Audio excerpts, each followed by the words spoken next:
A significant part of the Asian American movement, the Third World Liberation Front originated in 1968 as a coalition of minority groups in California colleges striving to address the issues of a Eurocentric curriculum, a lack of diversity in education, and the oppression of ethnic groups.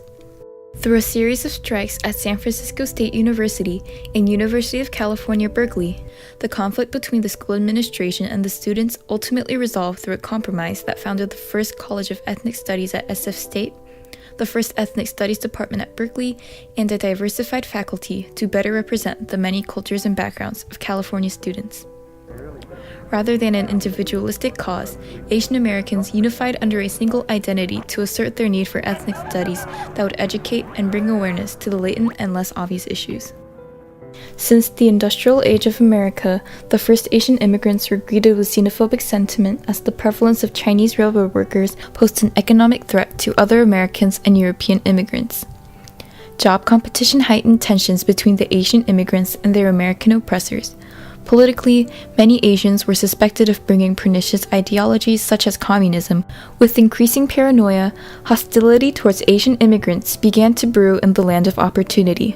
The Chinese Exclusion Act of 1882 and the Johnson-Reed Act of 1924 were passed, alienating Asians by restricting them from immigrating into the United States.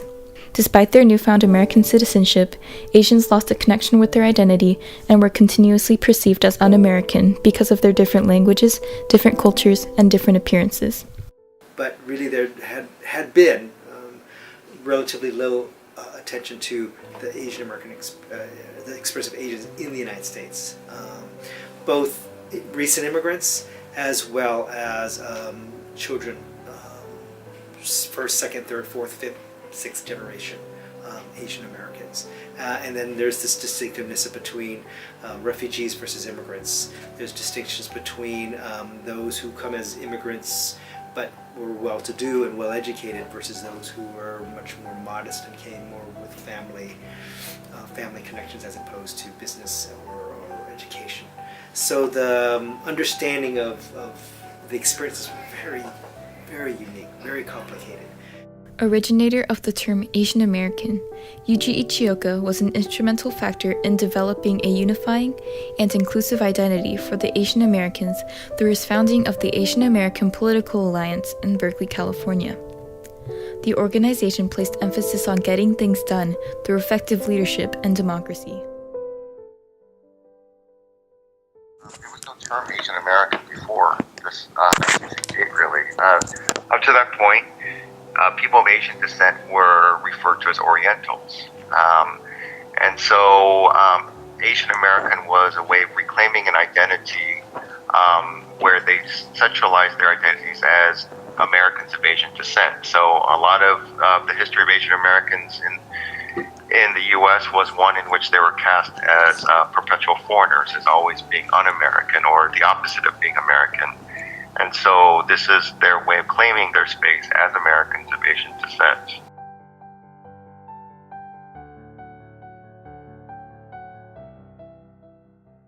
"1967 spiraled early-built tensions between students and administration into the Third World Liberation Front strikes. Early in the year, students at San Francisco State University targeted their university president, Dr. John Summerskill, for suspending and firing faculty members of color. Angered, the students protested his decision by coalescing under the Third World Liberation Front, which would soon see the participation of the AAPA alongside other organizations such as the Latin American Student Organization, the Black Student Union, the Mexican American Student Confederation, and the Native American Student Union. With more than enough fuel added to the group's fires, the Third World Liberation Front presented a list of demands which included that a School of Ethnic Studies for the ethnic groups involved in the Third World be set up with the students in each particular ethnic organizations having the authority and control of the hiring and retention of any faculty member, director, and administrator, as well as the curriculum in a specific area of study, and that in the fall of 1969, all applications of non-white students be accepted.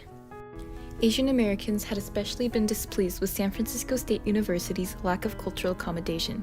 They claim that the university exists in a moral vacuum, oblivious to the community it purports to serve, and that there are no adequate courses in any department of school at SF State that even begin to deal with the problems of the people in their exclusionary and racist environment.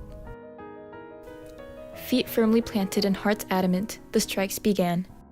On November 6, 1968, the suspension of George Mason Murray, a black English instructor, had finally triggered a full-blown strike characterized by police brutality and numerous injuries.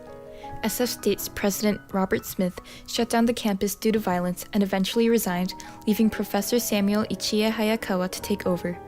With the stronger alliance comprised of protesting students and the American Federation of Teachers, the strikers disregarded Hayakawa's orders and judicial actions to stop the strikes, continuing to fight for their demands.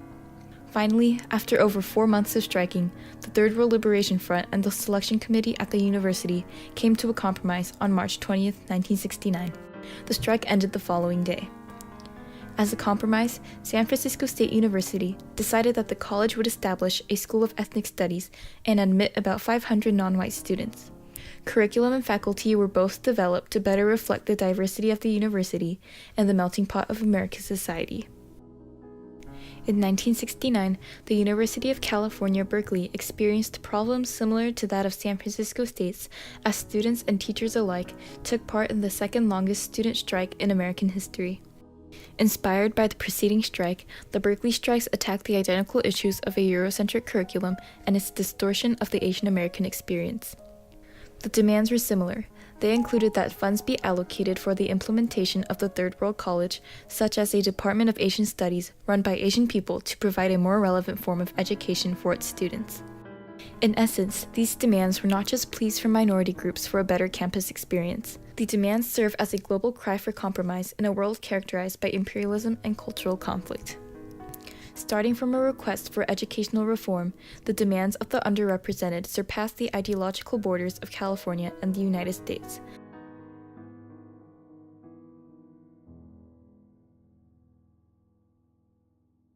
Students touting informational picket signs snaked the major entrances and buildings of the university. In February of 1969, police targeted leaders of the strikes, declaring it an illegal assembly. Chancellor Roger Hines and the Sheriff of Alameda County's appeals to Governor Ronald Reagan to declare Berkeley in a state of emergency served as a tactic to introduce more police onto the campus. Several organizations began to question the propriety of the strikes as the National Guard was brought onto campus. On March 8, 1969, Chancellor Hines and President Hitch agreed to compromise, ending the strikes and leading most notably to the creation of the Department of Ethnic Studies. Its introduction would lead to years of revolutionary change to provide an impartial education that would be both relatable and without racial bias. Well, it was all part. It was part of the larger social context at the time. So they were influenced by the Black Power movement, the Civil Rights movement, the anti-war movement, and the anti-colonial struggles. So it wasn't an isolated event, but they all worked together and had similar kind of goals of social justice and institutional change in American society. The Third World College would provide an education of understanding and sensitive analysis for students to retain their cultural identity and to understand multiple perspectives. Through violent and clashing conflicts, as well as internal social conflicts of understanding one's identity, Asian Americans during the Third World Liberation Front strikes were able to embrace their fervor for social change and form bonds with people of different ethnicities but similar dreams.